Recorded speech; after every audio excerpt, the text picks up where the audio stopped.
What are the biggest religion stories of 2013? I know, list making is a funny way to summarize a year, but the reason lists like this are so popular is because they really do help us figure out what comes to top of mind.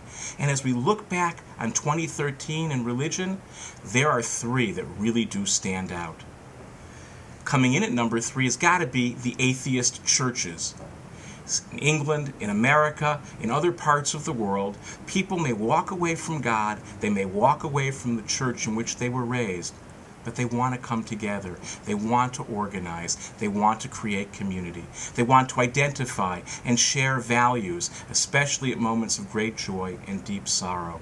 I think these atheist churches are absolutely sacred, and if we would stop bickering about ideology and who believes in what, and actually look at how they're functioning, they are one more tribute to who we are as people and what we are willing to do to help live our values more fully in the world.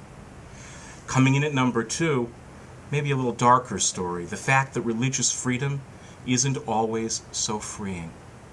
This past year we saw movements that promised religious freedom in Egypt and in Syria, and the truth is, in many ways, all they've accomplished is fighting for the religious freedom of a new group in order to oppress the old group. We even see echoes of that sometimes here in America, where groups, albeit not with violence, fight for greater religious expression only to stomp on the religious expressions of others. The truth is, whether violently abroad or culturally at home, let's try and remember that the only kind of religious freedom that's worth fighting for is not when we simply fight for our own religious freedom, but when we fight for the rights of others to express whatever beliefs animate them as well. And clearly the top religion story for 2013 is Time Magazine's Person of the Year, Pope Francis. Now, it's not unprecedented. 2 popes have preceded him, John Paul II in 1994 and John 23 in 1962. But this is a whole different deal.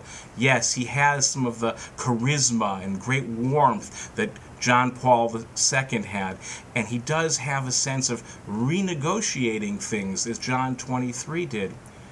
But I think what stands out for Pope Francis is that actually he's a model not just for Catholics, not just for Christians, not just for believers, but for all human beings in 2 very profound ways.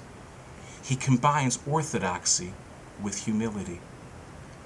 He combines the deep passion and commitment to that which he most deeply believes with the awareness that he's not the only believer in the room and that not everyone needs to agree with him.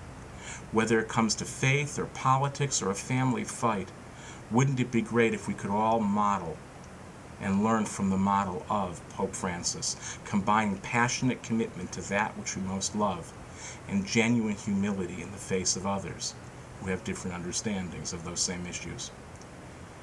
And also, this is a man who models profoundly the dignity of difference. He recognizes that there is genuine difference, and he might not think it's all equal, but he never doubts and always teaches the dignity of the person in front of him, and that even he as Pope has something to learn from those who may differ deeply from him. As I say, that's not just a faith story.